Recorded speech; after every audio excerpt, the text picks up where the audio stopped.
Bonsoir et bienvenue sur Europe 1. Nous sommes ensemble dans la libre antenne pour ces 2 heures de direct. 2 heures pendant lesquelles nous parlons de vous, de vos difficultés de vivre, de vos combats ou encore de vos peurs. Et ce temps de parole entre nous est important parce qu'il permet de donner un sens à ce qui nous arrive. Et le sens, c'est ce qui nous aide à vivre. La souffrance, c'est une invitation à sortir de l'état de victime qui subit un mauvais coup du destin pour entrer dans celui de la personne qui crée sa vie en collaboration avec les différentes dimensions de son univers, tant intérieur qu'extérieur. Alors, si vous souhaitez explorer de nouvelles pistes, atteindre un nouvel équilibre et quitter les vérités toutes faites, je vous propose de nous appeler au 39 21.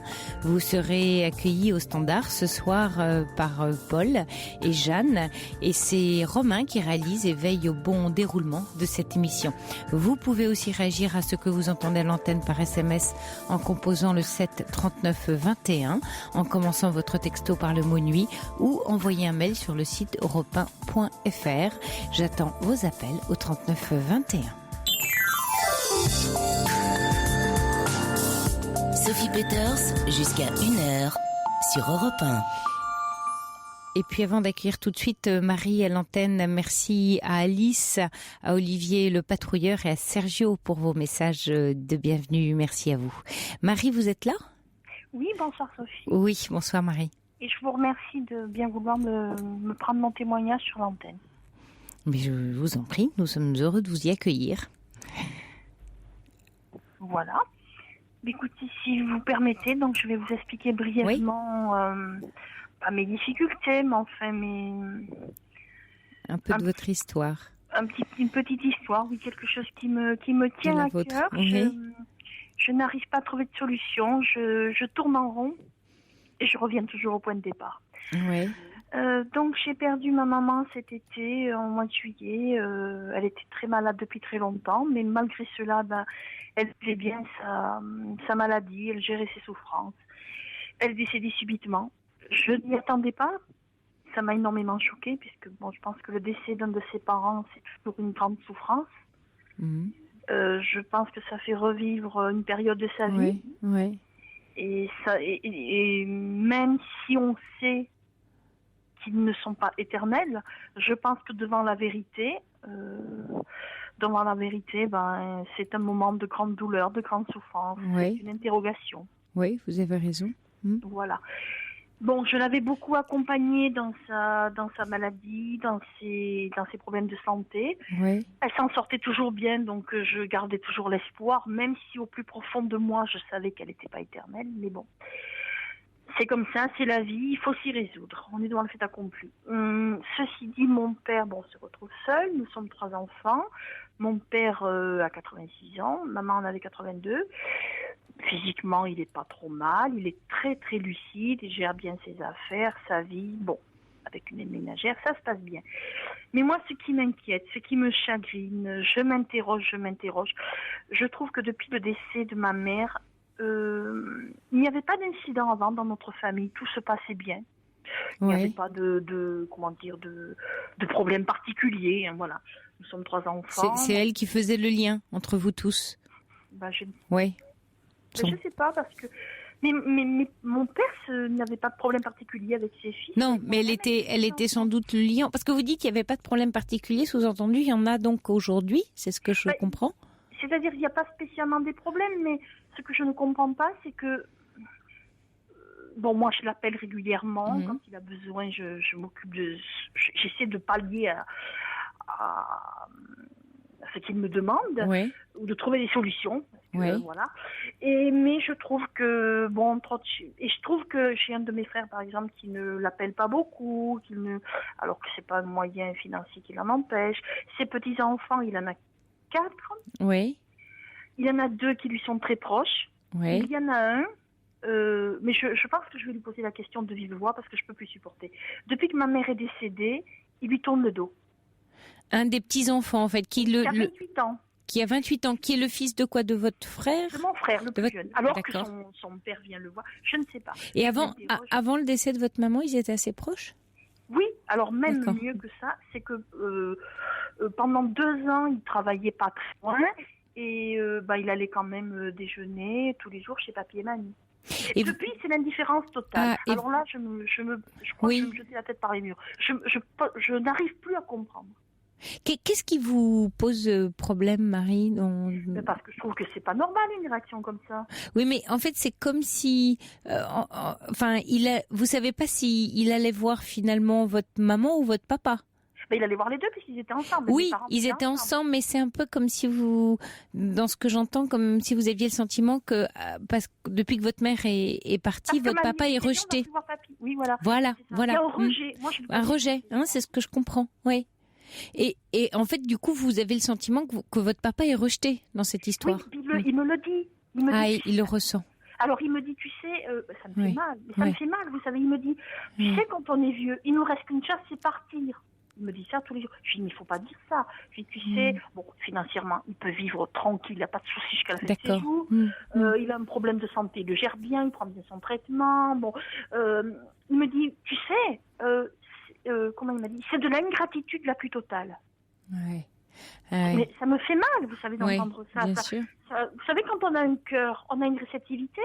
Oui, bien sûr. Alors au fond de moi, je me dis, qu'est-ce que je pourrais faire? Je l'appelle sur son téléphone, il ne me répond pas. Pourtant, j'ai toujours été très correcte. Parce que des fois, qui répond pas? Votre neveu? Ah, mon neveu, il ne répond pas. Oui.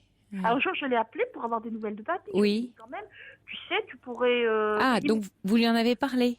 Oui, mais il ne me répond pas, il me raccroche le téléphone. Il se sent pas bien avec ça. Il ne se sent pas bien, mais je vais vous expliquer. Peut-être autre chose qui... Enfin, je ne sais pas, parce que moi, il y a 6 ans, mes neveux, là, ont perdu leur maman d'un cancer, alors en 6 mois. Ça a été une catastrophe. Oui. Cette année-là, donc la femme de votre frère aîné? Le plus jeune, voilà. Du plus jeune, pardon. Et les deux filles le regardent beaucoup. L'aînée a 24 ans, la dernière a 20 ans. Bon, il y a 6 ans, ils avaient 6 ans de moins. Il est vrai que mes parents, mon père et ma mère, tous les deux, ma mère avait subi une très grande opération. Oui. Je pense que ça l'a aidé. Ça l'a aidé à s'en sortir parce que quand elle a vu son fils seul, sa belle-fille disparaît d'un cancer en 6 mois, mais elle aurait une vitesse. C'était affolant. Elle s'est dit, il faut qu'on se ressaisisse, il faut qu'on fasse tout pour que nos petits-enfants aident notre fils et que nos petits-enfants retrouvent un équilibre. Il faut qu'on les aide tant qu'on peut. Elle a été comme une maman de substitution. Non, elle n'a jamais pris le rôle de maman. Elle leur a toujours dit qu'elle était leur mamie. Oui, mais elle s'est occupée d'eux, beaucoup. Ah oui, et physiquement et financièrement. Elle a pallié à tout. Et mon père avec. Ils ont donné, je crois, le maximum. Alors maintenant, il me dit, tu sais, j'ai rien à me reprocher. Je dis non, tu as bien, vous avez bien fait de faire. Marie, oui, j'entends bien, mais est-ce que la question que ça pose, c'est peut-être aussi, elle est donc décédée cet été, hein, votre maman, c'est ça? La nuit du 27 juillet. Oui, donc il y a un deuil compliqué en fait aussi et douloureux à vivre pour ces enfants-là, pour ces petits enfants. Mais pourquoi moi je pense, mais alors je dis à mon père, j'ai dit, tu sais papa. Moi, je ne trouve pas d'autre solution. Vous n'avez pas eu de problème. Moi, je pense que ça leur rappelle le décès de leur maman. Mais c'est ce que je me demandais, oui, en vous écoutant. Savez, le jour des obsèques, ils ont eu une drôle d'attitude. Oui, bon, c'est-à-dire moi, je n'ai rien dit parce que ce sont mes neveux. Et quoi qu'il se passe, je leur ai fait une promesse quand leur maman est partie. Je leur ai dit que de toute façon, quoi qu'il y ait, ils pouvaient toujours venir vers moi, que je les aiderais toujours à tout point de vue. Et j'ai une parole, et jusqu'à ce que je mourrai, je la tiendrai. Je l'ai promis à mes parents, et ça, je le ferai. Et quelle est l'attitude qui vous a choquée, Marie? Ce qui m'a choquée, c'est que, bon, quand ils sont venus à la maison, ils étaient tristes. C'est vrai qu'ils étaient malheureux. Bon, moi, vous savez, j'étais très choquée aussi. Bon, peut-être ce jour-là, j'ai pas été très bavarde, mais vous savez, j'étais un peu anéantie quand même. C'était ma mère. Mais je suis restée quand même, je pense, comme je devais être. Bon, ils ont voulu s'occuper un petit peu avec papy pour la cérémonie. Bon, je les ai laissés faire. J'ai dit, faites ce que vous voulez. Moi, j'étais pas bien. J'ai dit, faites ce que vous voulez, comme vous voudrez. Je ne sais pas contrarier. Mais je pense que tous, non. Mon père, ça l'a choqué. Bon, il était mal, mais je n'ai rien dit parce que des fois, je crois qu'il faut se contenir. Je pense que tous ne sont pas venus au cimetière. Moi, je crois qu'ils ne pouvaient pas. Ça leur rappelait la disparition de leur maman. Mais ça, je ne peux pas le faire comprendre à mon père. Est-ce que c'est parce qu'il a 86 ans ? Ben, vous pourriez en parler. Ça fait plusieurs fois, Marie, que vous dites ça, je peux pas le dire, ça, je peux pas le dire, ça, on le dit pas. Mais est-ce qu'il n'y a pas beaucoup de non-dits? Ce jour-là, non, ce jour-là, sans doute, Marie. Mais voyez que, en fait, vous comprenez. Vous comprenez ce qui est en train de se jouer. Vous le savez, en fait. Dès que je vous pose la question, vous me répondez, bah oui, sans doute, ça leur rappelle le décès de leur maman. Ils sont pas j'ai pas la science infuse, je suppose. Oui, mais vous le ressentez. Vous voyez, vous n'avez pas la science infuse, mais vous le sentez. On sent les choses. Voilà. Oui. Donc on a ce que vous sentez, vous le sentez, au fond de moi. Bien sûr, mais qui est lié à la connaissance que vous avez de l'histoire, de leur histoire. Donc vous sentez les choses et dans ce que vous me racontez, c'est plutôt dans le bon sens, on va dire, au sens du bon sens. Vous voyez, oui, c'est-à-dire ce que vous ressentez est très humain. Maintenant, c'est un peu comme si vous étiez mal à l'aise de le mettre en mots ou de le dire ou d'essayer de le partager, hein, et éventuellement même de le faire comprendre à votre papa, comme si vous aviez peur de lui faire de la peine, de le décevoir. Oui, parce qu'il est déjà très malheureux parce que oui, mais peut-être que ça l'aiderait, vous pourriez l'aider à comprendre ce qu'il ne peut pas comprendre, justement. Vous êtes peut-être justement un élément qui va permettre de faire ce lien entre des gens de votre famille qui ont l'air très meurtris. Alors, pourquoi tous ces gens sont malheureux? C'est qu'ils ont l'air très très meurtris, en fait. Vous voyez, par exemple, il a 86 ans, mais pour Noël, il avait ses petites habitudes avec mamie. Bon, ses petits-enfants, c'était sacré. Mais il l'a fait tout seul, comme il m'a dit, je vais faire pareil comme si mamie était. Je dis, papa, c'est normal, c'est ton choix, c'est ton argent, c'est toi qui... Oui, je ferai pareil, il faut que ce soit pareil. Moi, cette année, j'avais fait un peu plus que d'habitude, parce que je pensais qu'ils n'avaient pas maman, ils n'avaient plus mamie, quoique leur père s'occupe bien d'eux, hein, il n'y a pas de problème, mais j'ai dit, je vais faire un petit peu plus, il n'y a plus mamie, il faut marquer le coup. Bon, c'est vrai que leur papa a perdu son épouse il y a 6 ans. Depuis, il a retrouvé une compagne. Il a fait une vie avec ses dames. Il a trouvé quelqu'un.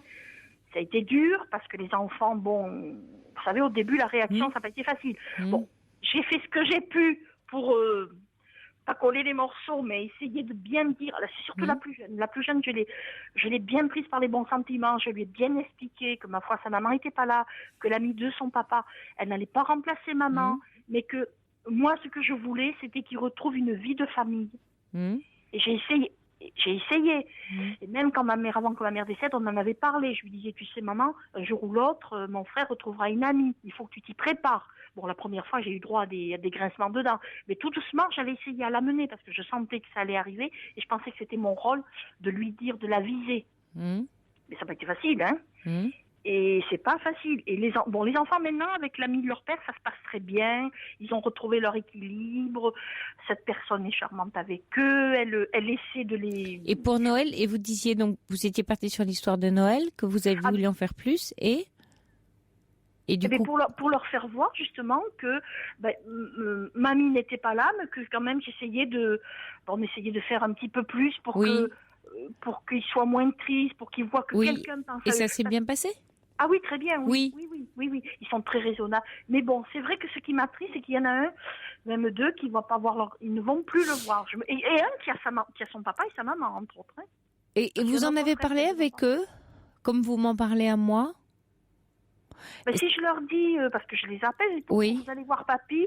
Non, j'ai pas le temps, j'ai du travail. Non, mais Marie, au lieu de jouer, vous voyez, de prendre un peu leur place en initiative, là, il y a un auditeur qui envoie SMS pour dire elle doit laisser son neveu faire ce qu'il sent comme il peut, comme il veut.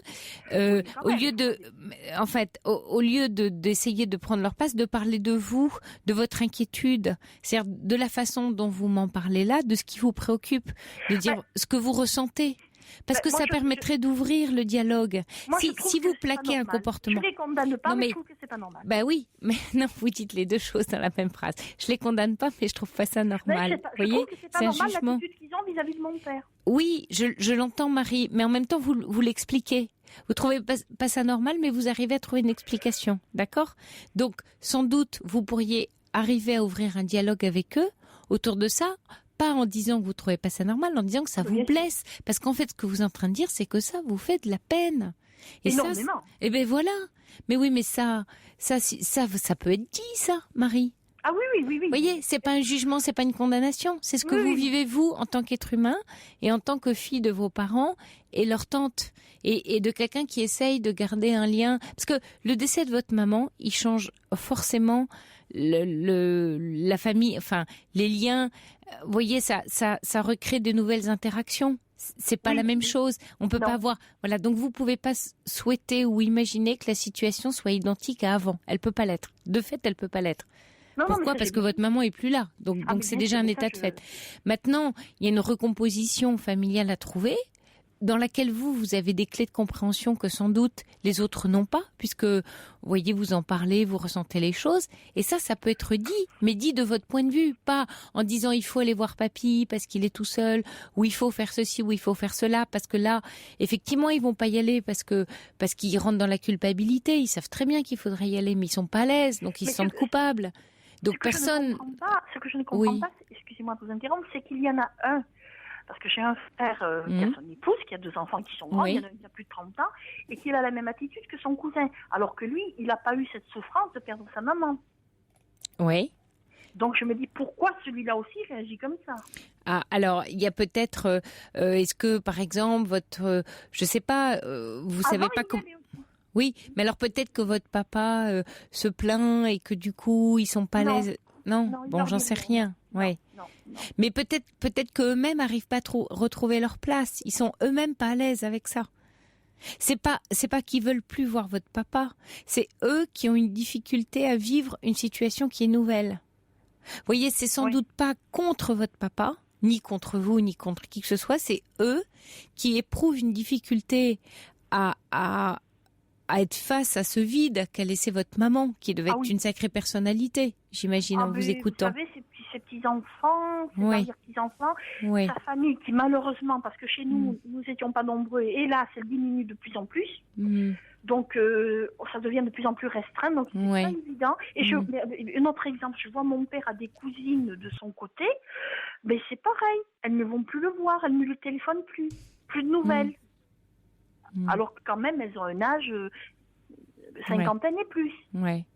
Mais sans doute, voyez Marie, comme vous avez des clés de compréhension, vous interrogez, vous observez, vous raisonnez. Voilà.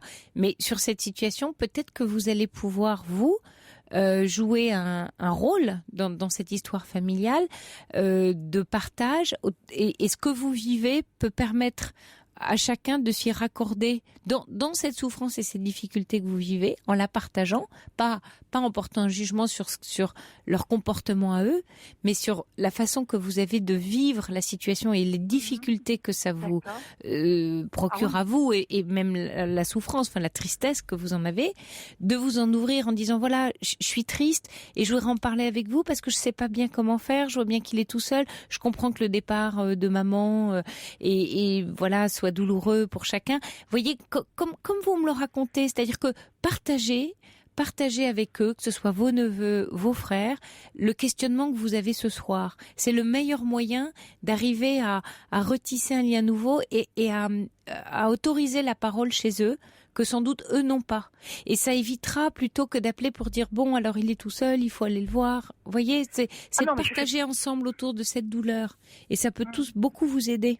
Donc vous le ressentez et vous avez les mots pour le dire et ça vous aidera vous aussi à ne pas vous enfermer dans votre souffrance de voyez c'est pas normal qu'il se comporte comme ça parce que vous aimeriez bien sûr qu'il se comporte autrement et ça se comprend. Ce que je souhaiterais c'est que surtout que j'en ai 3 de mes neveux qui ont pas leur maman, qui ont vécu une très grande souffrance, je sais de quoi je parle et ce que je voudrais c'est que moi, pour rien au monde, je voudrais perdre ce lien. Parce que je me dis, mon père va disparaître tôt ou tard. Ça, j'en suis consciente.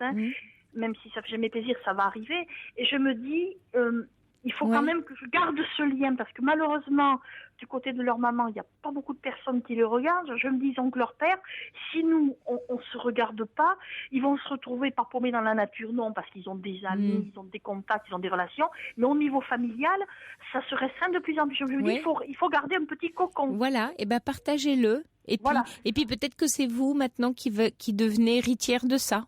Après le départ de votre maman. C'est peut-être délicat, mais voyez, les places dans une famille bougent, évoluent, et vous allez occuper une place qui est nouvelle. Donc vous avez un nouveau rôle à jouer.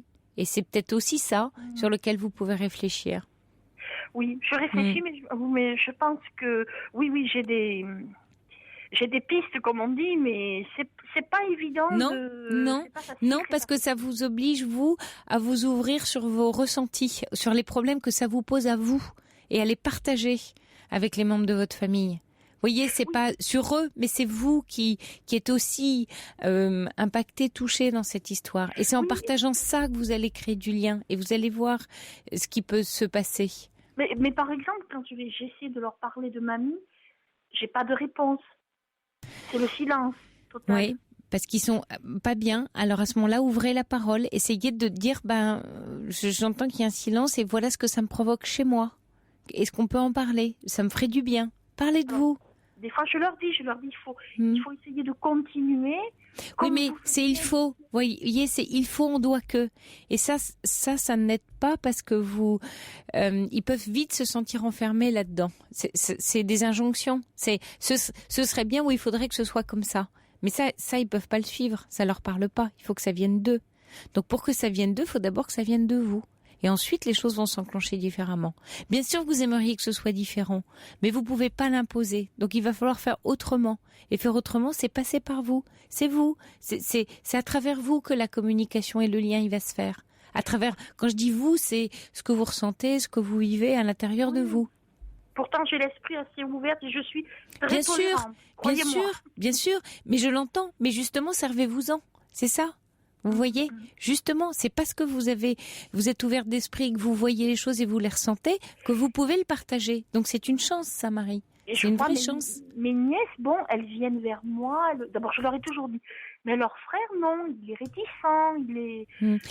Marie, il y a Patrick qu'on a en ligne qui voudrait réagir à votre témoignage et vous apporter son témoignage. Vous êtes là, Patrick? Patrick, vous êtes là? Oui, bonjour. Oui, bonsoir Patrick, merci de nous appeler. Alors, vous vouliez réagir au témoignage de Marie? Oui.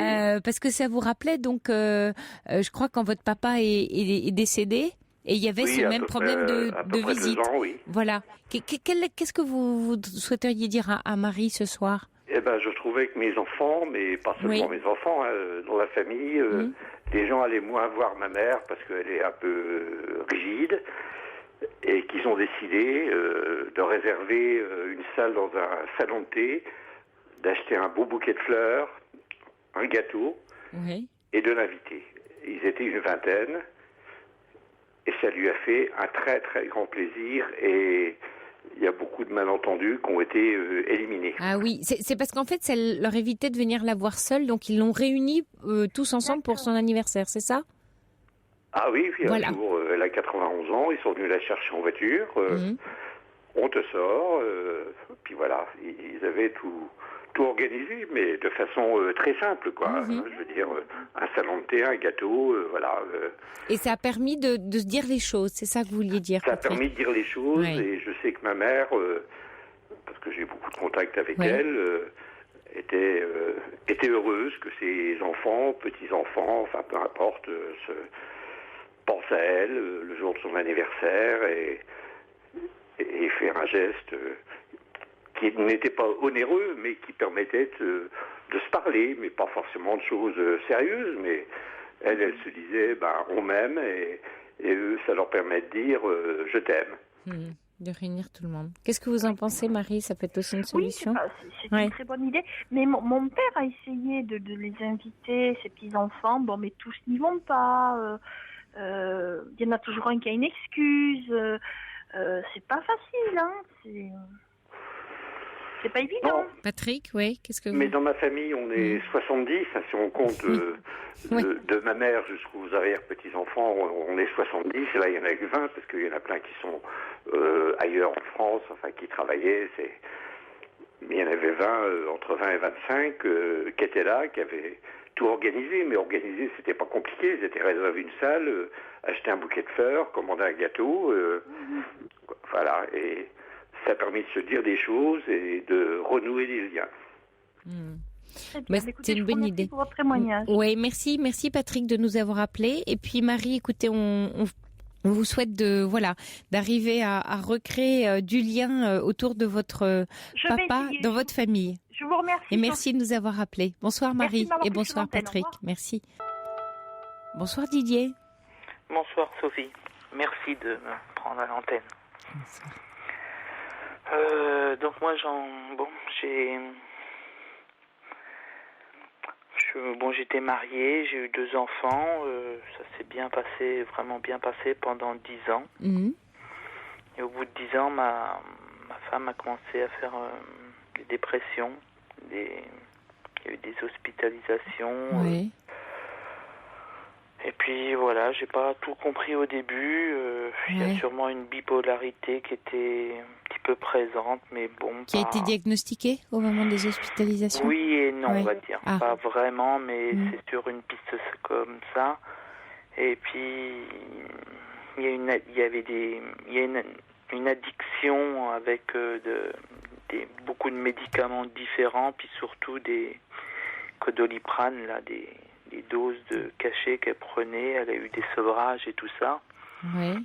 Et puis même pendant ces périodes-là, en fin de compte, des personnes de sa famille lui ont redonné des médicaments comme ça, par bêtise, par méconnaissance sûrement. Mais bon, voilà, alors ça... Moi, j'avais cru en sa guérison, tout ça, puis en fin de compte, voilà, j'ai beaucoup donné, j'y ai beaucoup cru, voilà, et puis aujourd'hui, je me suis senti vraiment trahi, tout ça, parce que... Ah oui. Voilà, ouais. Trahi par quoi? Par elle, par le corps médical? Par tout ce qui est docteur, tout ça, parce que, voilà, ils ont pas banalisé ça, mais bon, voilà... On dit qu'elle n'était pas dangereuse pour elle, pas dangereuse pour nous, donc voilà, mais... Mais alors du coup, elle est suivie en thérapie? Elle a suivi, elle a été 8 fois hospitalisée. Oula. Alors tout ça s'est défilé au bout sur 8-10 ans, si vous voulez. Et c'est vous qui vous occupiez des enfants pendant ce temps-là? Des enfants, du quotidien, voilà, de tout gérer, tout ça. Mais je l'ai toujours... ça me dérangeait pas, c'était dur, mais j'ai toujours cru, j'ai toujours tout ça. Puis en fin de compte, à un moment donné, j'ai baissé les bras et bon, elle l'a vu et voilà, là, on s'est séparés. Je l'ai aidé à aménager un logement, tout ça. J'ai cru un peu quand même, mais bon, je voyais bien que de toute façon, c'était là une fin de quelque chose. Donc après, on a divorcé, j'ai racheté la moitié de la maison. Oui. Aujourd'hui, je me sens libre de tout ça, donc je voudrais créer vraiment un couple. Moi, vivre seul, c'est dur, il n'y a rien de... Voilà. Oui.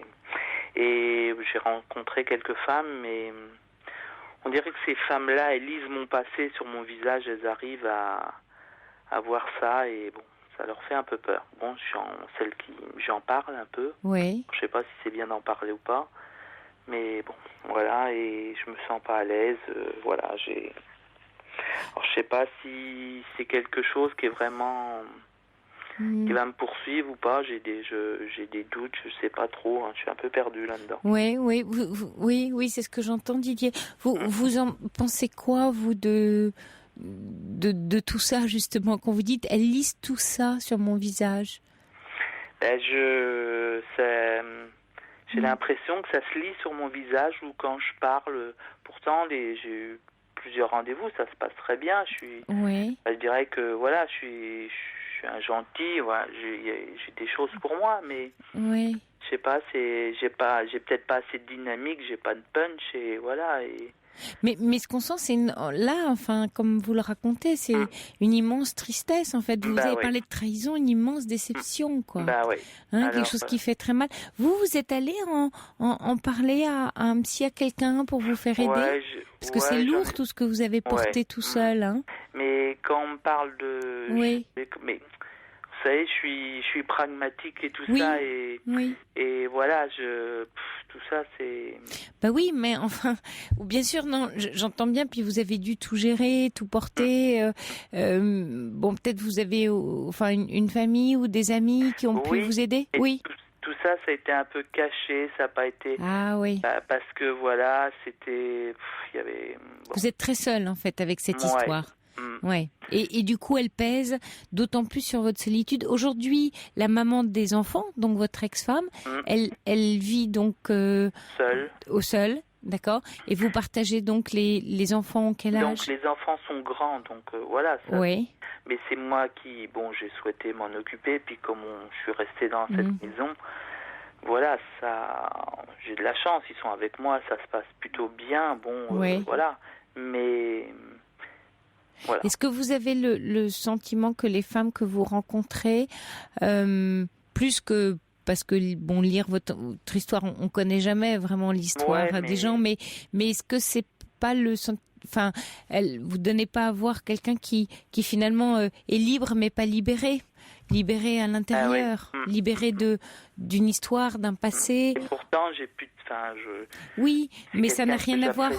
On peut être libre, vous voyez, juridiquement, être séparé, divorcé, comme vous dites, apprécié, mais pas libéré de sans doute toute l'énergie ou tout ce que vous avez mis dans ce couple et sur lequel vous avez du mal à vous remettre de ce que peut-être vous ressentez comme un échec parce que vous avez donné beaucoup, enfin d'énergie en tout cas, et sans doute d'amour aussi. Mais ouais. Voilà. C'est pas, il manque des clés, mais voilà, je sais pas comment. Elles seraient recherchées où les clés, Didier, aujourd'hui, pour vous? Je sais pas, je sais pas. Ouais. Il y a des moments... Comme si Est-ce que vous pensez par exemple que vous demandez à une femme aujourd'hui dans la rencontre d'être réparée ou de vous réparer? Il y aurait quelque chose de cet ordre-là dans votre demande inconsciente? C'est vrai que je demande de la complicité, je demande... Oui, bon. Non, mais je pense pas... Non, c'est pas ça. Non. Non. Et puis, c'est pourtant, avec dans mes rencontres des femmes, ça se passe bien, mais... Voilà, j'ai peut-être peur aussi de franchir quelque chose, je sais pas. Oui, peut-être vous avez du mal à y croire finalement, encore. Il y a peut-être ça, Didier. Ouais. Et pourtant, ça fait 2 ans, je me dis...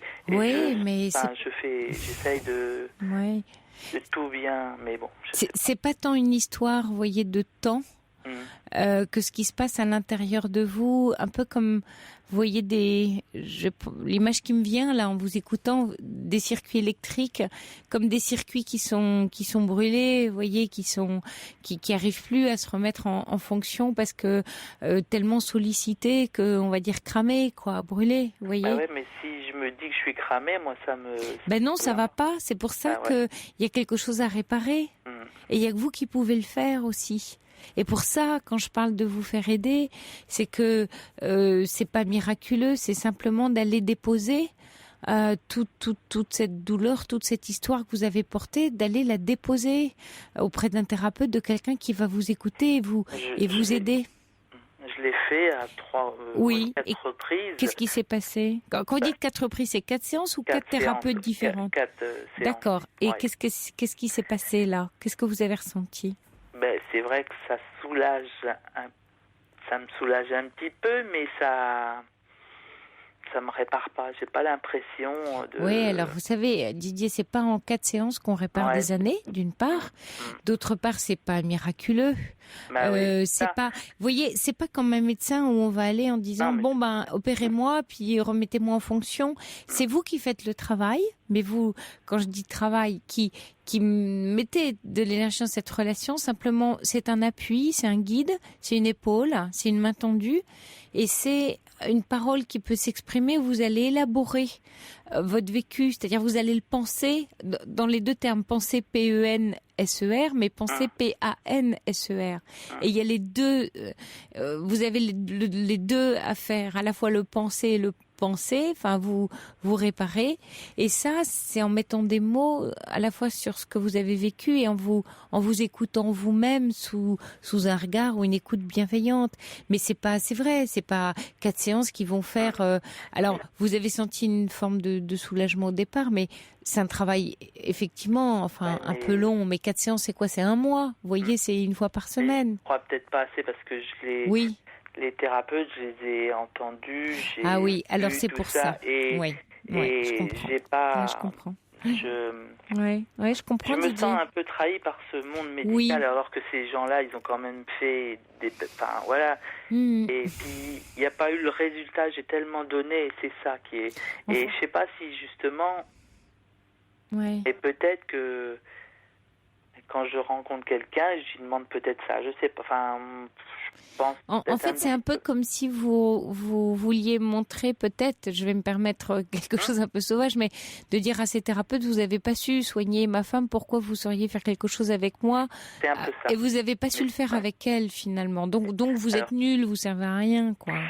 Enfin, j'exagère un peu, mais il y a un peu de ça. Il y a un peu de ça. Oui, la confiance est perdue. Oui, là, c'est. Je comprends. C'est pas fait pour moi, je pense. Oui, que, mais ça dit autre chose. Ça dit que ça dit quelque chose sur vous, c'est que vous fusionnez du coup votre histoire et celle de votre épouse. Or, si elle a été diagnostiquée bipolaire, elle a bien une histoire qui est bien à elle, qui n'est pas la vôtre. C'est pas parce que vous étiez son époux. Et donc, il y a peut-être un lien là que vous avez fait à travers elle d'ailleurs, comme si parce que vous avez porté aussi beaucoup de responsabilités. Et sans doute, on imagine peut-être un peu de culpabilité dans tout ça. Et du coup, c'est compliqué là pour vous. Vous avez peut-être tissé des liens ou des raccourcis qui n'ont pas lieu d'être et qui vous encombrent, si ça se trouve aujourd'hui. Vous voyez ? Je me sens pas coupable. J'ai tout donné jusqu'au bout. J'ai baissé les bras à la fin, mais d'épuisement. J'ai pas cette impression de. D'accord. Voilà. Non. C'est pas. Vous êtes épuisé. Ça vous a épuisé. Ouais, voilà. Puis, j'ai cru, puis quand on n'y croit pas, voilà. Oui, là, mais alors les croyances, vous voyez, c'est intéressant Didier, parce que c'est peut-être ça aussi un petit peu le travail que vous pourriez imaginer de faire, mais peut-être pas forcément avec un thérapeute, avec vous-même, hein, c'est de retravailler sur à quoi j'ai cru et à quoi je peux croire. C'est les croyances, c'est piégeant. Et on a beaucoup de mal à s'en défaire et à en recréer des nouvelles. C'est des changements de lunettes. Or, c'est ça la gymnastique de la vie en permanence. On vient tout le temps nous titiller pour nous dire... Non, parce que la vie, elle vient nous dire ça. Elle vient nous dire, t'as cru en quelque chose à un moment donné, mais tu vois, c'était pas tout à fait ça, ou tu y as mis ça de toi, et puis c'était pas tout à fait ça. Donc il y a il y a peut-être là quelque chose de nouveau. J'ai ma maman qui. Oui. Bon, je suis rural, je suis un terrien et tout ça, et c'est vrai que mon éducation, mes croyances, c'est vrai que. Voilà, C'est votre structure, du coup. Ouais. Bah, bien sûr. Ouais. Mais... j'entends, je comprends. Mais ça veut pas dire, vous savez, une expression très française, on dit jeter le bébé avec l'eau du bain. Je suis pas en train de vous dire, non, mais il faut tout changer. Mais peut-être reconsidérer ce que vous avez considéré à un moment donné, le revisiter. C'est simplement ça. Ça ne veut pas dire que tout ce à quoi vous croyez tient pas. La preuve, c'est que vous avez réussi à élever vos enfants. Allez, là aujourd'hui, vous faites face à une solitude et vous vous rendez compte que c'est un lien avec l'histoire passée. C'est vous qui faites le lien. Donc vous comprenez bien qu'il se joue quelque chose. Vous appelez pour ça ce soir. Donc vous avez déjà cet instinct, vous voyez, cette compréhension, ce début de compréhension, vous l'avez. Donc c'est un cran plus loin. Il manque un cran. Vous voyez, d'avancer là-dedans. Alors, je comprends ce que vous venez de m'expliquer avec les thérapeutes, mais peut-être qu'il y a, alors avec ou sans, et à vous de vous apprivoiser par rapport à ça, ou de trouver le ou la thérapeute qui vous conviendra. Mais peut-être pas, ça peut être des livres, ça peut être des ouvrages, des amis. Vrai que je lis des choses. Voilà. Et ce qui m'impressionne, c'est tous les gens qui sont seuls, qui cherchent un plus ou moins et tout ça, mais moi, je m'étais jamais penché là-dessus, et c'est à la fois c'est énorme en fait. Oui, c'est énorme. Et tout le monde, alors on a vécu, on sait ce qu'on veut, on sait ce qu'on veut pas, mais j'ai l'impression que on doit faire des efforts, et est-ce qu'on est prêt à faire des efforts, ou est-ce qu'on est Ah oui, un peu comme si on vous demandait, un peu comme si encore une fois, dans ces histoires de couple, on va vous demander des efforts, vous les avez fournis, tout ça pour ça, vous voyez, hein. Après tout ce que j'ai fourni, voilà ce qui s'est passé, donc j'ai plus la foi. Vous avez perdu la foi, Didier. Ouais. Et quand c'est... Il y a un auditeur qui demande et pardonner à l'ex-femme, est-ce que ça a été fait? Demande un auditeur. J'ai pas de... Oui, il n'y a pas de... Il n'y a pas de rancœur, je suis à peu près en paix avec ça. Moi, je me sens... En fait, vous êtes surtout triste. J'entends beaucoup de tristesse. Hein. Enfin, je m'aperçois pourtant, et les femmes que j'ai rencontrées me disent que je suis agréable, mais je Je suis un gentil garçon, voilà. Ça, oui, mais désabusé. Voilà. Désabusé sur l'amour. Ouais. Voilà. Alors il y a Marie de Paris qui dit Didier doit se soigner avant parce que les femmes ne veulent pas qu'il se serve d'elle pour guérir et puis il s'en va. Mais je pense que c'est peut-être même pas tant une guérison que le fait qu'elle sente que peut-être vous y croyez sans y croire ou vous n'y croyez plus vraiment, quoi. Vous êtes pas vraiment, vous êtes là sans être là dans la relation, peut-être. Ça, une femme le sent très vite, ça, Didier. Ouais, peut-être. Le niveau de présence. Mais vous avez peur, en fait, et c'est compréhensible. Je pense qu'il y a de la peur. Oui. Parce que ça. Bah oui, on a toujours peur de souffrir. C'est plutôt agréable, voilà. Ouais, oui. Mais voilà. On a toujours peur de souffrir, mais vous voyez Didier, là, en quelques minutes et instants ensemble, on se rend bien compte que il faut faire un peu tous les fils de votre histoire.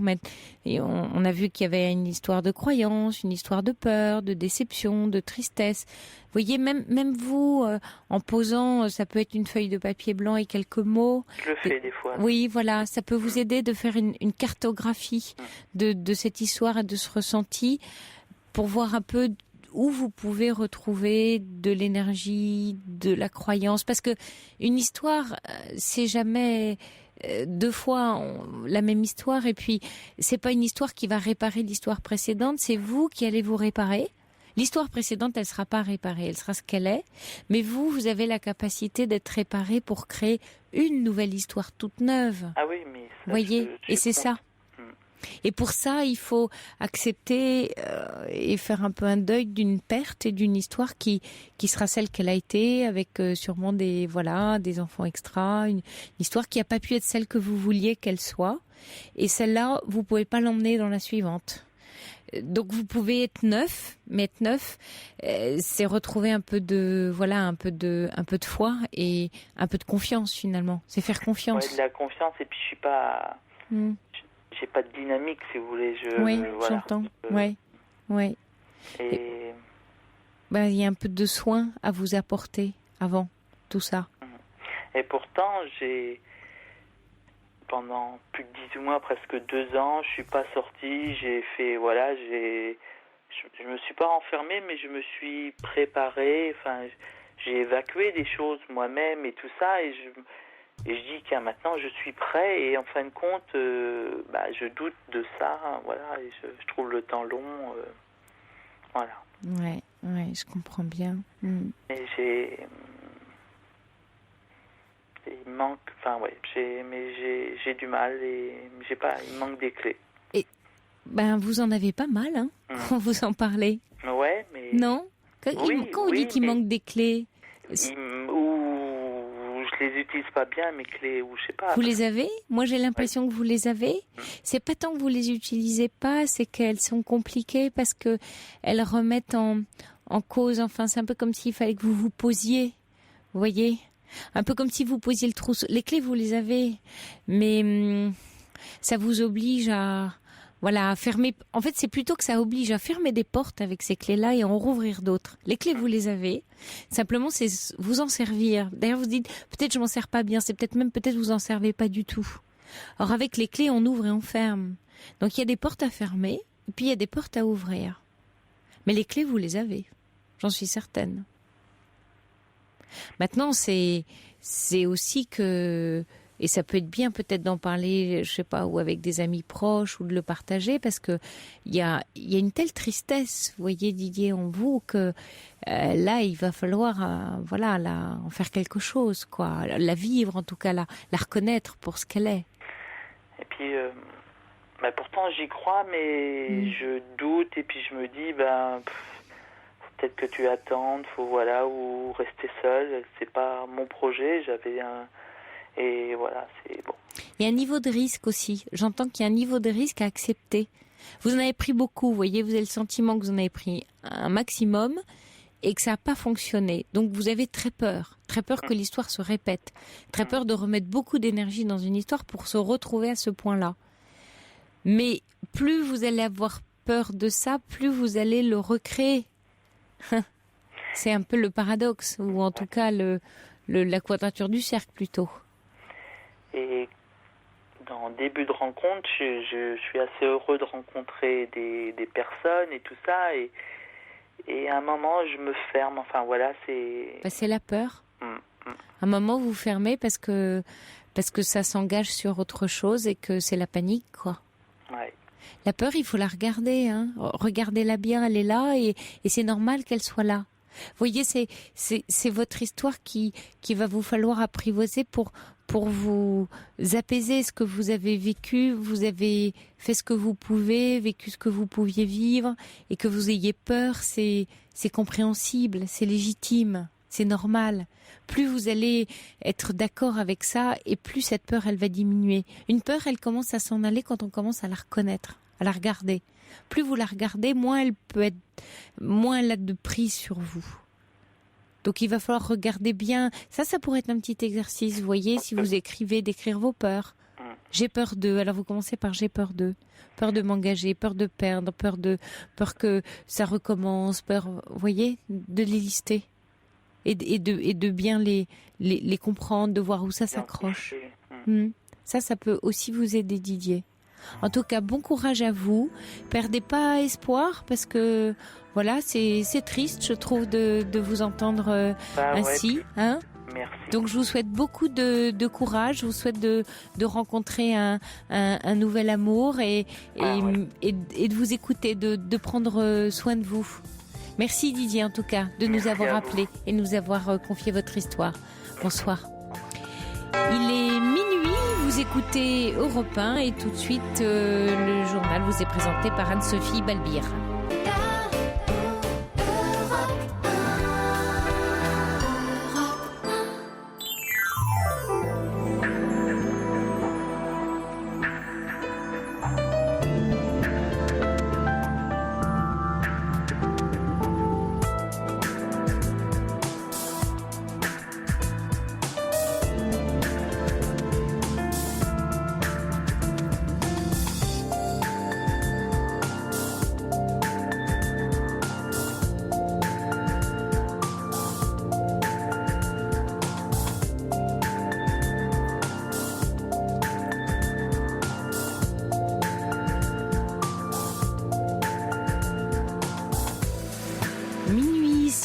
Sur Europe 1, c'est la libre antenne encore pendant 1 heure. Et Paul et Jeanne sont là pour bien prendre vos appels au 39 21 et je suis là pour vous écouter et vous répondre. Romain est aux manettes de l'émission. Nous poursuivons dans la libre antenne. Si vous ressentez le besoin de partager ce que vous vivez, ce que vous éprouvez, je vous invite à composer le 39 21. Vous pouvez aussi réagir à tout moment par internet sur le site d'Europe 1 ou par SMS au 7 39 21, commençant par le mot nuit. Je compte sur vous et sur vos appels. Sophie Peters sur Europe 1. 39 21, 34 centimes la minute. Bonsoir Françoise. Oui, bonsoir. Voilà, mon problème est relativement simple. Je ne m'entends pas du tout avec ma mère. C'est pas simple comme problème. Non. C'est courant, mais c'est pas simple. C'est relativement courant. Mais j'arrive plus à m'en sortir, quoi. Oui. Elle est de plus en plus infecte. Tati Daniel. Depuis très longtemps, Françoise ? Non. Ou est-ce que c'est en vieillissant qu'elle est devenue comme ça quand vous évoquez Tati Daniel ? Non, elle était comme ça avant. D'accord. Elle était comme ça avant. Bon, après, quand mon père est décédé, son côté comme ça a pris le dessus. Et après, mon mari m'a quitté, donc ça a été un petit peu un choc pour moi, quoi. Oui. Et je pensais qu'on pourrait se rapprocher. Oui. Voilà. Et pas du tout. Voilà. C'est la totale, là. Et elle est avec vous, elle est quoi, très cinglante, elle vous juge Ah, tout. Oui. C'est tout faux. Vous la voyez beaucoup ? Le moins possible. Oui. Je fais dans le... Bah oui. Non, si, je fais... Je l'appelle au moins 2-3 fois par semaine. Hein. Et puis, donc, elle est venue... Moi, j'ai vu mes petites filles... par exemple, un exemple tout bête. Hein. Bon, je suis grand-mère, donc j'ai 2 petites filles super, donc je vois pas beaucoup parce qu'ils sont dans le sud de la France. Donc j'ai dit à ma mère, moi je dis écoute maman, moi, tu viens, ça tu verras. Et elle veut se faire appeler grand-mère. Je dis mais c'est moi qui suis la grand-mère, c'est pas toi. Ah oui, oui. Toi t'es l'arrière-grand-mère. Mhm. Et tout est comme ça. Elle arrive chez moi, elle déplace tous les bibelots. Et comment elle réagit quand vous lui dites ça? Quand vous lui dites, mais c'est moi la grand-mère et... Elle s'en fiche. Et quand elle déplace tous les bibelots, comment vous réagissez? Je remets la place. Mais vous lui dites quelque chose? C'est chez moi ou... Oui. Je lui dis, t'es pas chez toi. Enfin... Mais mais la dernière fois qu'elle est venue, bon, j'ai un petit appartement, elle dort dans le salon, et, parce que bon, voilà, c'est comme ça. Et elle voulait manger une soupe, et il a fallu que je lui fasse la soupe, quoi. Et là, je me suis mise très en colère. Parce que? Ouais, parce que elle a mangé sa soupe toute seule devant la télé, et que moi, je faisais des gâteaux, que ça lui plaisait pas, et voilà. Tati Daniel, je vous dis. Ça lui plaisait pas que vous soyez pas avec elle pendant qu'elle mangeait sa soupe? Bah oui, mais parce que moi, je dis, mais maman, j'ai pas... quand je suis seule, moi, j'aime bien faire la cuisine, en plus, j'adore ça. Je lui dis, mais écoute, ce sera un plaisir qu'on mange ensemble. Bah non, elle n'avait pas envie. En fait, c'est un peu comme si elle vous reconnaissait pas à votre place. Ni de grand-mère, ni chez vous, finalement, bougeant. Il y a une histoire de place. Exactement. Alors, je suis toujours mal coiffée, mal habillée, mal maquillée. Alors. Et là-dessus, vous lui renvoyez la balle là-dessus en lui disant que voilà, c'est comme ça et c'est pas autrement. Si, je l'ai renvoyé cette fois-là. Hein. Oui. Cette fois-ci, j'ai renvoyé. Je lui ai dit, écoute, maintenant, ça suffit. Puis, c'est terminé. Parce donc, que enfin, je sais pas quel âge elle a. Enfin, si elle 85 ans. Et elle a toute sa tête. Enfin, vous pouvez discuter avec elle. Oui, complètement. Oui, non, mais elle écoute pas. Eh oui. Elle écoute plus, on va dire. Non. Oui, elle a jamais écouté. Elle a jamais écouté. Ouais. Non, mais elle est fâcheuse. Et vous, Françoise, comment? Parce que elle, vous allez pas la changer, en fait, et vous le savez. Alors maintenant, c'est à vous de voir comment vous pouvez vivre cette situation, jusqu'où et comment vous pouvez la vivre. C'est pour ça que je vous ai appelé un petit peu, c'est avoir une réponse.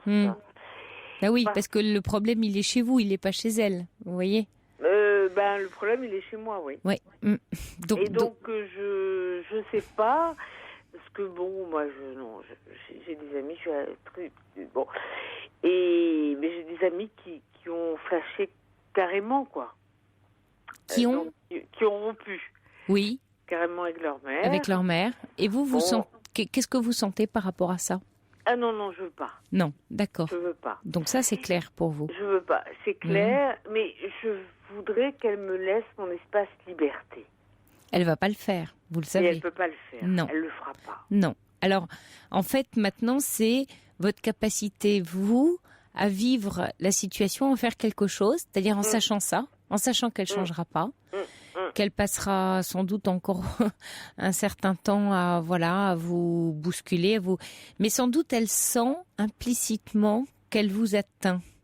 Parce que le jour, un peu comme un enfant, vous voyez, qui asticote, le jour où elle va sentir qu'elle n'a pas de prise, ou qu'elle n'a plus de prise, elle va bouger, forcément. Parce que c'est dans votre résistance qu'elle trouve son énergie. C'est bien qu'il y a quelqu'un en face qui réagit, sinon c'est pas amusant. Donc, ça vous impose à vous une forme de lâcher prise, de distance. Plus vous allez accepter qui elle est, comme elle est, en vous disant, moi je tiens à ce lien-là, j'ai pas envie de le couper. Voilà, je sais qu'elle est odieuse, je sais qu'elle changera pas, mais je peux faire en sorte que ça m'atteigne un peu moins que ça ne m'atteint. Ah ça me réconforte beaucoup ce que vous me dites parce que j'en ai discuté beaucoup et puis et c'est ce que tout le monde me dit, mais elle m'atteint chaque fois, quoi. Eh oui. J'arrive pas. Elle vous atteint parce que vous aimeriez qu'elle soit autrement que ce qu'elle est. C'est ça qui vous atteint. J'aimerais qu'il y ait de l'amour. Oui, mais c'est peut-être une forme d'amour à elle. Je dis Oui. à elle, hein, encore une Oui, fois. À elle. À elle. Oui. À elle, bien particulier. C'est sa Oh, façon. oui. Vous voyez, encore une Très fois, je prends égoïste. l'image d'un enfant qui, un peu rebelle, qui passerait son temps à dire non, qui asticoterait, qui serait désagréable, turbulent, qui casse, voilà. Et dont on se dit, mais qu'est-ce qu'on va faire de cet enfant-là insupportable? C'est sa façon de prendre sa place, d'exister. Alors voilà une femme qui est âgée, au bout de son parcours de vie, qui le sait, et qui a besoin d'exister le plus possible, et la personne vers laquelle elle peut le plus exister, c'est vous. Ça ne veut pas dire qu'elle vous aime pas, mais c'est votre demande d'amour à vous qui vous encombre. Oui. Ben oui. Alors c'est compréhensible, hein, Françoise, on est un peu tous comme ça vis-à-vis d'une maman, quel que soit son âge. Ça ne veut pas dire qu'il faut renoncer, mais l'envisager autrement. Vous pouvez pas être la petite fille de votre maman qui lui demande d'être prise dans les bras ou comprise ou aimée comme vous souhaiteriez l'être aujourd'hui. C'est impossible. Ça, c'est impossible. Non, mais maintenant, je sais que c'est fini. Hein. Là-dessus, j'ai passé le cap, mais même si, des problèmes de peau, je dis, écoute, maman, tiens, si tu veux, je peux te masser le dos, enfin, je sais pas... non, et tout est caché, tout est... Je sais pas, j'ai l'impression que j'ai tout mon vécu voilà. De cette absence de... comment je pourrais dire, de contact. Voilà. J'ai jamais eu de contact, en fait. Ah oui. En fait, oui. Ni physique, voilà. Et maintenant, elle recherche. Elle voudrait bien, mais est-ce qu'elle voudrait? Elle me dit, on va faire des trucs en thalasso ensemble. Mais je peux pas. Parce que... Je peux pas. Ah oui, donc elle est quand même dans une recherche de contact avec vous. Oui, quand ça l'arrange. Oui. Non, quand ça l'arrange. Oui. En fait, c'est aussi un peu comme si vous sentiez le temps qui se rétrécit entre vous et elle, et vous savez qu'elle changera plus, quoi, finalement. Oui, et c'est terrible, ça. Ouais. Voilà. Ouais. Et j'ai très peur de ça, de me dire, après 85 ans, même qu'il est en forme, après son décès, je l'imagine, la culpabilité que j'aurais éventuellement de pas avoir réussi à créer ce lien. Ah, je comprends. Oui, je comprends. Et ça me pose un énorme problème. Oui. Oui, mais alors dans la culpabilité, Françoise, il y a une forme de un peu de toute puissance, un peu comme si la relation ne reposait que sur vous. Or non, vous êtes deux. Chacun a 50-50 dans cette relation et vous, manifestement, vous n'y arrivez pas parce qu'elle n'est pas non plus dans le même axe que vous.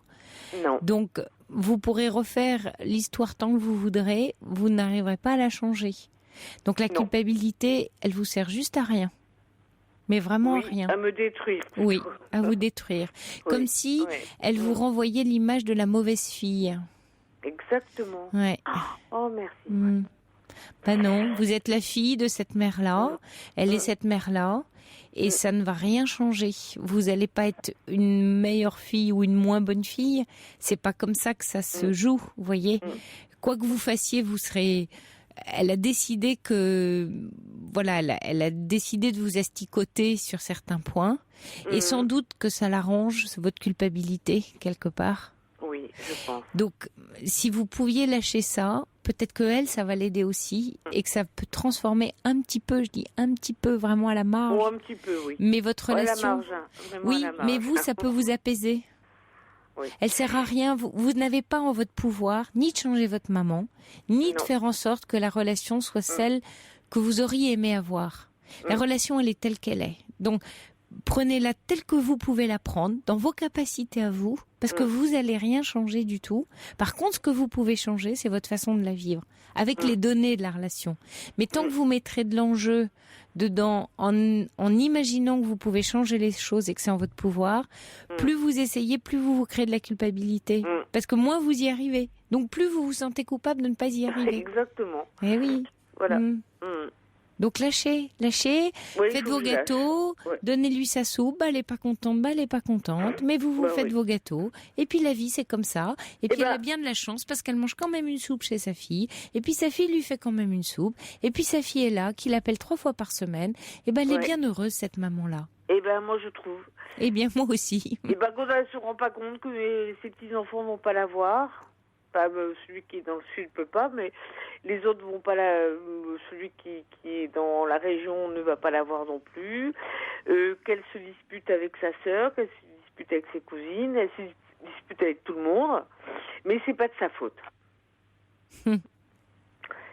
Donc elle m'a dit, moi, ma fille, je me remets en question, alors bon.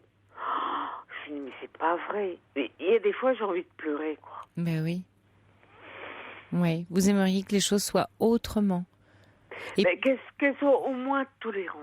Elle ne le sera pas. Vous la changerez pas. Non. Donc plus vous allez la regarder et l'accepter telle qu'elle est, voire même en sourire, vous voyez, de lâcher prise, d'avoir un bon sourire devant cette femme-là qui n'a pas réglé ses trucs, puis qui les réglera pas.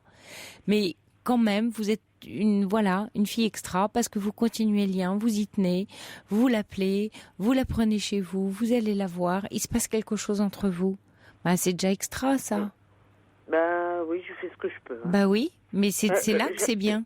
Et j'avoue que quand elle arrive, j'ai mal au ventre pendant 3 jours avant et j'ai mal au ventre 3 jours après. Alors, parce qu'il y a trop d'enjeux. Il y a trop d'enjeux dans votre relation avec elle. Lâchez ça. Ça sert à rien, vous voyez. Vous mettez la rate au courbouillon, comme on dit. Oui, hein là pour le coup, c'est vrai. Oui, c'est ce que j'entends. Avant, quand j'étais avec mon ex-mari, il me soutenait un petit peu. Les rapports n'ont jamais été faciles avec ma mère. Et après, quand j'ai divorcé, elle m'a pas soutenue du tout. Hein. Ça a été, qu'est-ce que tu as fait pour divorcer, etc. Ah oui, elle vous culpabilise. Qu'est-ce que tu as fait Oui. Et puis, mais rien, zéro, quoi. Ouais. Là, j'avoue que je l'ai eu au téléphone cet après-midi, parce qu'elle était chez mon frère. J'ai un frère qui, lui, il veut pas comprendre tout ça. Et je lui ai dit, je suis allée à la manif, bref. Elle me dit, de toute façon, ça m'intéresse pas ce que tu fais, j'en ai rien à faire. Ouais, et ça vous a fait de la peine. Oui. Et ça m'a fait de la peine parce que je me suis dit, écoute, tu pourrais quand même écouter un peu, quoi. Oui, mais non, elle le fera pas. Vous voyez, Françoise, c'est qu'en fait, il y a encore trop d'attentes chez vous envers elle. Donc, tant que vous allez mettre tant d'attentes, vous allez être déçu et triste. Il n'y a rien à attendre, il y a juste à être, il y a à partager ce que vous pouvez et vous êtes en mesure de partager avec elle. Un point, c'est tout. Et vous allez voir que ça va apaiser la relation, la calmer. Et vous calmer surtout par rapport à elle. Et peut-être qu'elle va bouger. Peut-être, je dis peut-être, mais c'est pas sûr. Mais moins vous aurez d'attentes. Avec elle, non. Oui, mais moins vous aurez d'attentes et d'enjeux dans cette relation que vous ne pouvez ni changer, ni réparer, ni faire quoi que ce soit, ni avoir une autre mère que celle-là. Et déjà, de vous dire tout ça et de le vivre comme ça, vous allez voir comme ça va être beaucoup, beaucoup moins lourd pour vous. J'essaye, mais... Alors, il y a Brigitte qui dit, vous pouvez peut-être vous voir un peu moins, vous investir ailleurs, pour moins attendre de cette relation. Ça, c'est vrai qu'effectivement, après votre séparation, peut-être que vous avez beaucoup investi dans cette relation avec votre maman. Et que vous avez d'autant plus déçu, non ? Non. Non, d'accord. Non, parce que quand il y a eu la séparation avec mon ex-mari, au contraire, c'est moi qui ai pris tous les coups, alors. Ouais.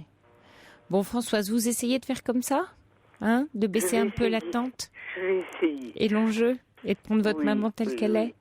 Bon courage, Françoise. Merci de nous avoir appelés.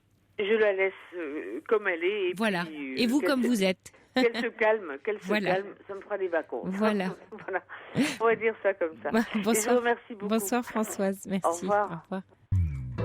Pour dialoguer avec Sophie Peters, envoyez nuit suivi de votre message par SMS au 739 21, 65 centimes plus coût d'un SMS. Bonsoir Dominique. Oui, bonsoir Sophie, merci de prendre mon appel. Je voulais vous... Enfin, je suis dans la tourmente. Oui. Voilà, parce que en fait, moi je vais faire vite pour que vous compreniez un petit peu. En fait, depuis que je suis toute petite, je me laisse manipuler par ma sœur. Oui. Et après il y a eu l'adolescence où là ça a été l'horreur. Quand je m'habillais d'une certaine façon, elle me faisait déshabiller pour prendre la robe que je voulais prendre. Oui. Donc et puis moi j'étais comme, je me laissais faire comme une gamine. Je cédais à chaque fois, donc je donnais toujours je finissais toujours par lui donner la robe qu'elle voulait mettre. Et en fait, là, évidemment, je vous raconte ça en vite, quoi. Mon mari est décédé, 2 ans, et ma sœur, son mari, il est décédé, 8 mois. 8 mois, et en fait, je l'ai souvent au téléphone, et moi, je vous dis franchement, j'ai plus de moyens qu'elle au niveau financier. Et alors, quand elle m'appelle au téléphone, c'est pour me dire... tu vois, Dominique, je trouve, excusez-moi, j'ai eu de la parole, mais elle me dit oui, je trouve ça dégoûtant parce que moi, quand mon mari est décédé, tu m'as pas envoyé d'argent, tu aurais pu m'envoyer de l'argent.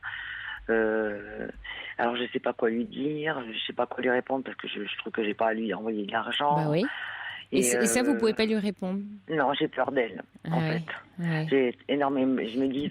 Alors, quand on a peur de quelqu'un, c'est peur qu'elle fasse quoi ou qu'il se passe quoi? Qu'est-ce qu'il y a dans cette peur? Elle est capable du pire, parce que si vous voulez, en fait, elle n'accepte pas que les gens m'aiment. Il faut qu'elle trône partout où elle passe, et il faut que moi, je passe toujours en second plan. C'est-à-dire que je suis détestée de toute ma famille, de ma famille du côté maternel, parce que du côté paternel, j'ai jamais eu vraiment beaucoup de liens avec eux. Mais du côté maternel, il faut que mes tantes me détestent. Alors elle va raconter plein de choses à mes tantes qui sont pas vraies du tout. Et évidemment, mes tantes m'aiment pas. Et alors là, ça me rend vraiment malade parce qu'en fait, je me dis que moi, je dis rien de mes tantes. Parce que moi je les connais pas trop, mes tantes, j'ai jamais eu vraiment de relation avec elles. Et en fait, c'est elles qui monopolisent les relations de la famille et qui tirent des ficelles, en fait. Et vous seriez comme une forme de pantin, enfin, j'ai envie de dire. Ou... Ah oui, mais vous avez trouvé le mot. Mais de toute façon, j'arrête pas de me dire ça. Je suis vraiment pas bien parce que je me dis... et puis quand elle m'appelle, en fait, je sais pas comment vous expliquer, je sais pas comment on appelle ça au niveau... Si ça a vraiment une maladie. Mais elle est tellement maligne qu'en fait, elle me fait dire ce qu'elle a envie d'entendre. Par exemple, vous avez un exemple à me donner? Par exemple, qu'est-ce que j'aurais comme exemple? Oui. Je suis en train de réfléchir. Je me souviens plus, vous voyez, je suis tellement décontenancée le soir que... Oui. Parce qu'il s'est passé quelque chose aujourd'hui pour que vous appeliez là-dessus? Oui. Parce que dites-moi. Elle m'a dit en fait que comme elle me dit qu'elle a pas beaucoup d'argent, elle vit à peu près correctement. Oui. Et elle me dit oui, tu te rends pas compte. Je trouve que quand mon mari est décédé, tu m'as pas donné d'argent. J'en ai parlé à ma psy. Ma psy elle m'a dit que c'était dégueulasse. Alors déjà, moi, je vais voir des psys. On m'a jamais dit de choses pareilles. Ça m'étonne que la psy, elle ait dit une chose pareille. Donc, j'ai trouvé ça quand même un petit peu gros qu'elle me dise ça. J'ai dit, écoute, franchement, je vois pas pourquoi il aurait fallu que je te donne de l'argent, étant donné qu'avec ma soeur, on s'est toujours fâché. Il y a eu des périodes de fâcherie, plus ou moins. Et quand mon mari il était malade pendant 2 ans, elle m'a pas donné un seul coup de téléphone. Quand mon mari il est décédé, j'ai pas eu de coup de téléphone.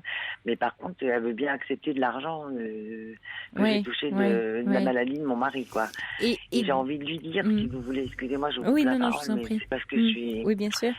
Mais j'ai envie de lui dire, mais t'as pas honte, tu veux bien que je te donne de l'argent de mon mari, de l'argent que mon mari il a touché à cause de sa maladie.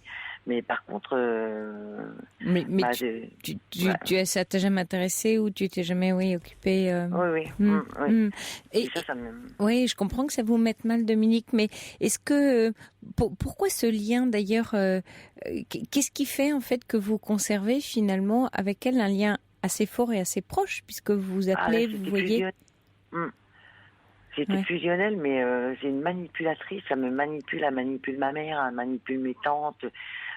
J'ai appris des choses, voilà, pas longtemps, parce que mon mari il est décédé de l'amiante, si vous voulez. Oui. Donc j'ai touché de l'argent de l'amiante, et derrière moi, elle dit, enfin, je m'excuse, je pourrais pas dire le gros mot qu'elle dit, mais elle dit oui, l'hôtesse, enfin vous avez compris. Oui. Elle a touché son fric avec l'amiante, donc oui, mais j'ai peut-être touché un peu d'argent de mon mari, mais je préférerais avoir mon mari, vous voyez. Oui. Et puis bon, c'est toujours, faut pas le dire. Mon mari m'avait fait des beaux cadeaux. Alors, on est malade parce que mon mari m'a fait des beaux cadeaux. En fait, c'est plein de jalousie, ce que vous me racontez, Dominique. Elle a toujours été jalouse de vous, cette sœur-là. Eh ben oui, mais si vous voulez. Et quel est le rôle de votre maman?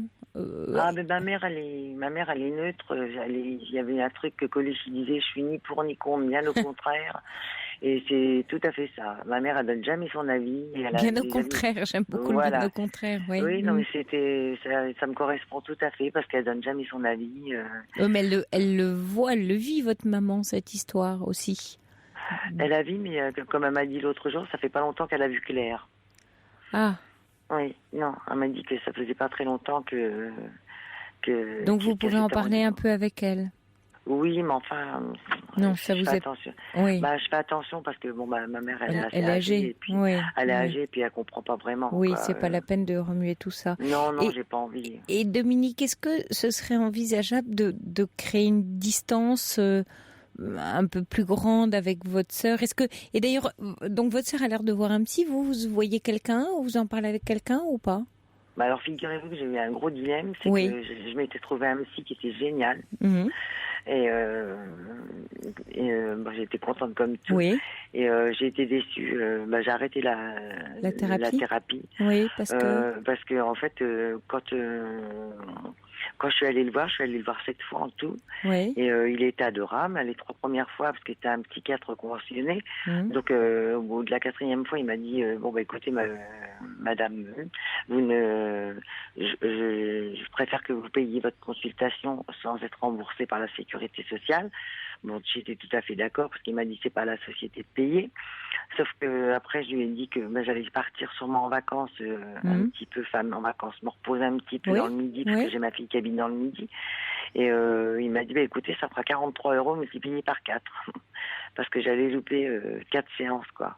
Donc, et alors ça m'a un peu choqué quoi. Parce que si je loupe un rendez-vous, je veux bien payer. Oui, bien sûr. Ah, oui, alors là, oui, ça c'est une. Enfin bon, je me prononcerai pas, mais je comprends je comprends bien ce que vous avez ressenti. Mais pourquoi ne pas? Et depuis, vous n'avez pas souhaité rechercher un thérapeute qui vous conviendrait avec un cadre? Là, j'ai rendez-vous mercredi. Là, j'ai pris un psychanalyste, en fait. Très bien. Oui, parce que là, bien sûr, on peut en parler, mais voyez, l'histoire, elle est très imbriquée et complexe. Je peux pas vous laisser comme ça parce que c'est difficile, là, pour le coup, parce que vous avez l'air, effectivement, de comprendre qu'il se joue quelque chose de fort qui remonte à pas mal d'années et qui mériterait d'être exploré pour que vous soyez aidé pour avoir une autre posture vis-à-vis de votre sœur, parce que l'enjeu il est là. Votre sœur, c'est un peu, j'avais Françoise tout à l'heure, on parlait de sa maman, mais de la même façon que je disais à Françoise, qu'elle changerait pas sa mère. Vous n'allez pas changer votre sœur. Donc vous restez. La seule chose que vous pouvez modifier, c'est votre posture par rapport à elle, avoir un autre répondant ou vous sentir mieux dans ce type de relation, soit la couper éventuellement un temps, en tout cas un temps, le temps de vous réparer ou faire quelque chose, ou de conserver cette relation, mais d'essayer d'y trouver un apaisement ou quelque chose qui vous convienne. Et c'est à vous. Vous voyez, la balle, elle est dans votre camp. Je sais bien, mais j'ai tout à fait compris. Et donc, il y a un certain travail à faire par rapport à ça pour vous, qui est que de trouver la bonne réponse, parce que vous voyez, quand vous m'en parlez, la réponse, vous l'avez après coup. D'ailleurs, vous me la dites. Quand vous me dites, j'ai pas d'argent. Voilà, vous savez ce que vous auriez aimé, mais vous dites, je peux pas parce que je suis tétanisée, elle me fait peur. Ah oui, mais parce qu'elle a un fort pouvoir de nuisance, en fait, sur vous. Carrément. Ah oui. Et là, vous voyez, c'était un aparté. Je m'étais acheté une belle veste en renard. Oui. Et j'ai pas mis ma veste. Elle est Elle est dans un truc, placard, quoi, oui, oui, dans le placard, parce qu'en fait, je peux pas la mettre, parce que si je la mets, je suis épiée, enfin, elle me regarde, je suis tellement mal à l'aise. Mais parce qu'elle est pas loin, vous habitez pas loin? Non, elle habite dans le Midi. Moi, j'habite dans le centre de la France. Mais comme elle vient de temps en temps, si vous voulez, alors je me cache. Ah oui. Alors, mon mari m'avait acheté des beaux bijoux. Et je les cache parce qu'elle a dit à ma mère, oui, l'autre, alors que moi, elle m'appelle l'autre. Alors l'autre, avec avec ses bijoux, elle nous embête. L'autre avec ses bijoux, elle nous embête, alors que c'était un cadeau de mon mari avant de décéder. Je veux dire, puis moi j'y tiens. Et après je me dis, je le mettais pas quand elle venait. Et après je me dis non, mince, je le porte avec fierté, mon bijou, parce que mon mari me l'avait offert avec amour, quoi. Oui. En fait, vous aimeriez pouvoir vous montrer tel que vous êtes et qu'elle vous empêche pas d'être tel que vous avez envie d'être. En fait, elle vous pourrit la vie quand elle est là, quoi. Oui, mais même loin. Même loin. Elle m'a téléphoné avant-hier et elle me disait elle m'a dit oui, tu te rends pas compte, tout tourne autour de l'argent, évidemment. Alors elle me dit oui, tu te rends pas compte, moi j'ai pas d'argent, là tu vois, je m'en vais faire mes courses dans un supermarché, bref, peu importe le nom. Et elle me dit je vais faire des courses, mais elle me dit tu te rends compte, j'ai qu'un filet pommes de terre, je vais pouvoir manger qu'une pomme de terre ce soir, parce que j'ai rien à manger, je vais pas tarder à la Dominique, elle cherche à vous culpabiliser. Et en plus, ça fonctionne. Exactement. Et ça fonctionne très bien. Très bien. À la perfection. À la perfection, ouais. Ouais. Donc, vous voyez, voilà, vous avez un vrai chantier devant vous sur pourquoi elle arrive à harponner quelque chose chez vous qui, hop, déclenche et c'est immédiat et elle le sait. Parce que si ça marchait pas, elle le ferait pas. Bien sûr. Non, parce qu'elle fait qu'avec moi. Bien sûr. Oui. Elle fait qu'avec moi. Oui. Et ça marche depuis tellement d'années.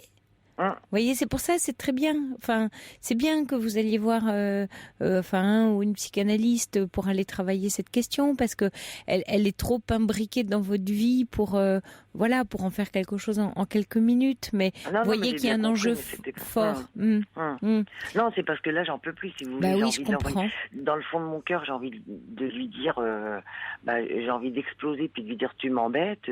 Ce serait peut-être ça qui serait pas mal.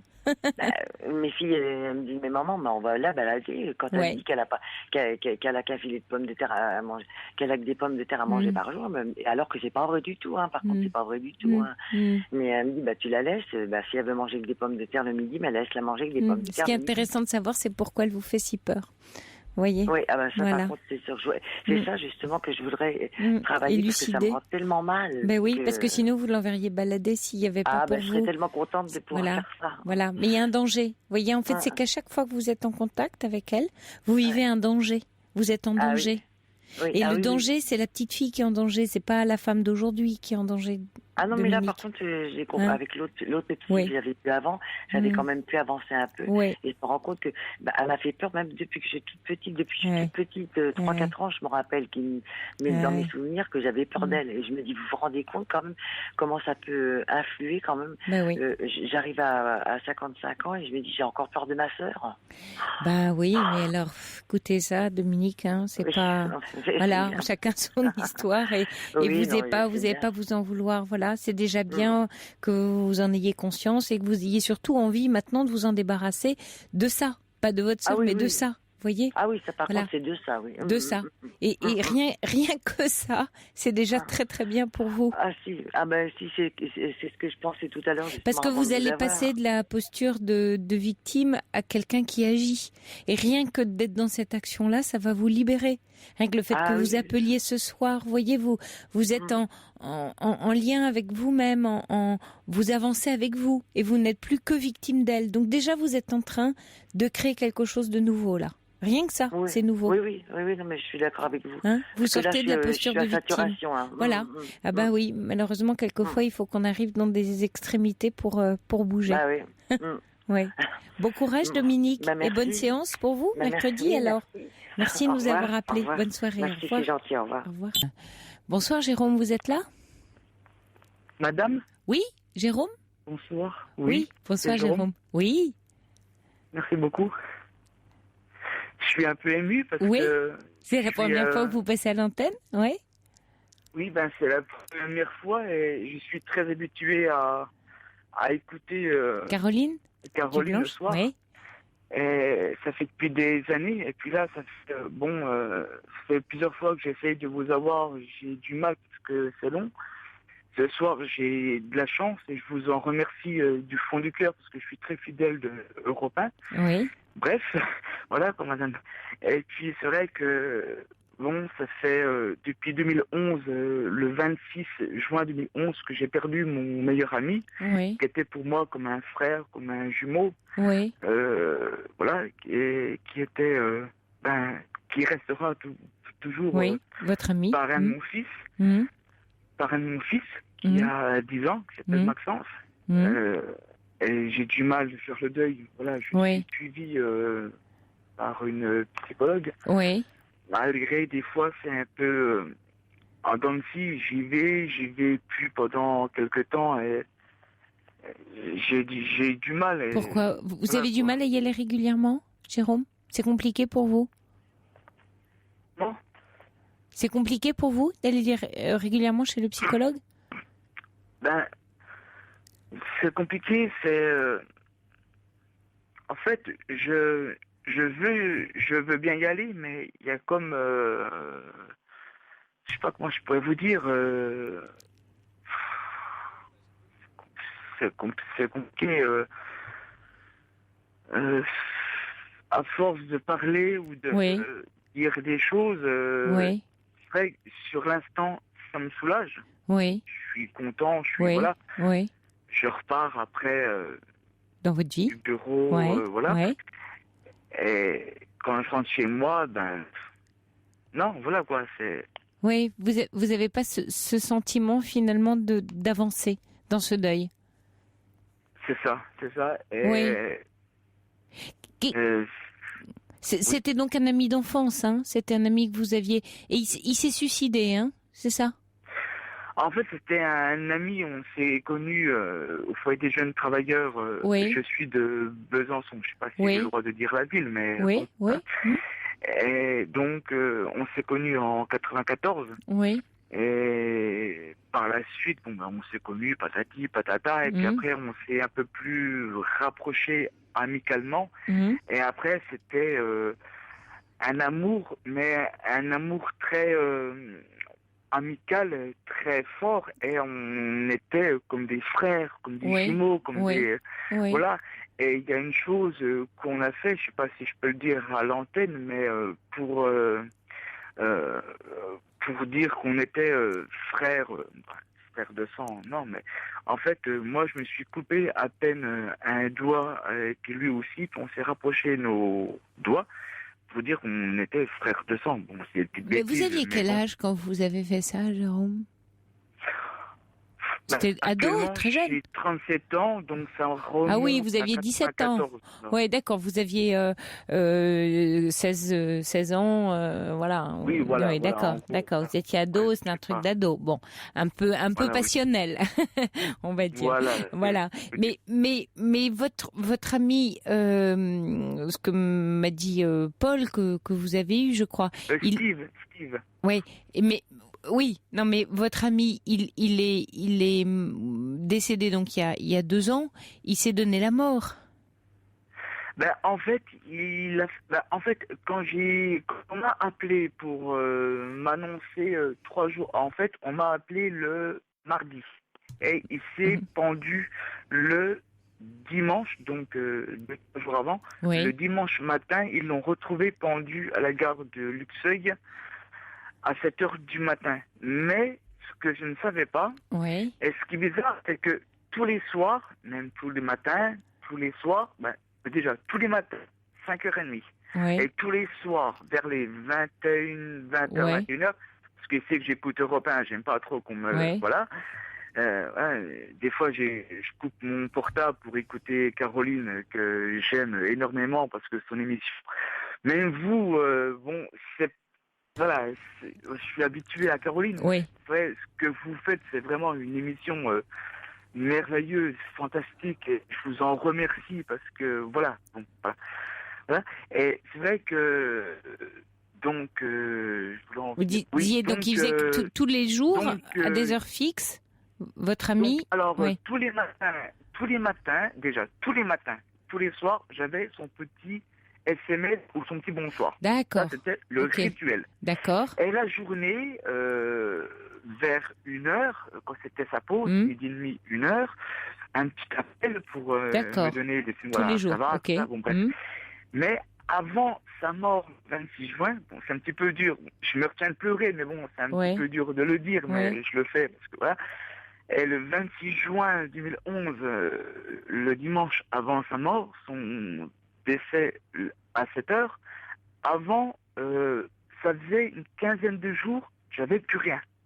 Ah, mais pourtant, vous avez essayé de le voir, vous l'avez pas vu pendant 15 jours? Plus rien du tout. Plus un appel, plus rien. J'appelais, je tombais sur son répondeur. Mais vous habitez loin, c'était compliqué d'aller le voir? Ben, lui, il était à Luxeuil et moi à Besançon. Et j'ai pas de moyen de locomotion. Ah oui, bon, je me rends pas compte, d'accord. Mais ça vous a inquiété en tout cas, Jérôme? Ça vous a inquiété pendant ces 15 jours? Vous êtes inquiété? Ben, inquiété... Ben, sur le coup, non, je me suis dit, bon, ben voilà, il est fatigué, il se repose. Bon, c'est vrai que, bon, ben, il était chauffeur-livreur, je sais pas si je peux le dire, mais bon, il était chauffeur-livreur chez Maximo. Il montait jusqu'à Nancy, tout ça. Bon, ben, je me suis dit, voilà. Oui, d'accord, qu'il était en train de travailler. Oui, d'accord. Ou alors, il rentre... Et Jérôme, aujourd'hui, quand vous dites j'arrive pas à faire ce deuil et que c'est douloureux, c'est compliqué pour moi, vous avez un sentiment de culpabilité, c'est ça, par rapport au départ, que vous n'avez pas fait ce que vous auriez dû faire ou faire ce qu'il fallait pour lui éviter son geste, c'est ça que vous ressentez, Jérôme? Alors, ce que vous dites, c'est vraiment super parce que... En fait, Steve me disait souvent, j'aimerais revenir sur Besançon. Ouais. À un moment donné, bon, il y a peut-être un mois avant juin, il me dit, ou un mois ou 2 mois, il me disait, voilà, j'aimerais revenir sur Besançon, refaire une nouvelle vie. Mais déjà, peu avant, parce que c'était un boulot prenant, dur. Et c'est vrai qu'il aimait énormément mon fils, Maxence, qui a 10 ans, qui était son parrain. Quand il se voyait le peu, bon, moi, c'était pour son anniversaire ou pour Noël ou pour Nouvel An. Donc, c'était, voilà, il se voyait, ils étaient comme 2 gamins, les deux. C'était beau. Et c'est vrai qu'il me disait, voilà, il faudrait que je revienne sur Besançon. Je disais, ben, Steve, c'est ça, tu me donnes CV et puis tout. Et puis moi, voilà, j'essaie de voir à Besançon ce qu'il y a. Et s'il faut, moi, je t'héberge en attendant dans mon appartement, j'ai un F3, voilà, il n'y a pas de souci. Voilà, quoi. Oui, et puis, il me disait, oui, Jérôme, il n'y a pas de souci, t'inquiète pas, je ferai. 1 mois, 2 mois, rien. Et puis, bon, après, je voyais que quand il m'appelait, bon... Il n'en parlait plus. Il n'en parlait plus de son projet, c'est ça? Ben, moi, il me disait, oh, je suis fatigué, j'en ai marre de Maximo, je sais pas quoi faire. Je disais, mais attends, Steve, arrête de faire le con. Tu me disais, il y a pas longtemps, ouais, mais je sais pas, et tout ça. Donc, ouais. Bon, moi, je sais pas, qu'est-ce qui se fait. Moi, je pouvais pas savoir comment il était, qu'est-ce que... Ouais, voilà, vous avez pas vu venir sa détresse. En fait, c'est ça qui tourne, j'imagine, en vous-même. C'est vous dire, mais alors j'ai vu aucun signe. Parce que c'est ce qui se passe, finalement, quand on a un proche qui fait ce type de geste.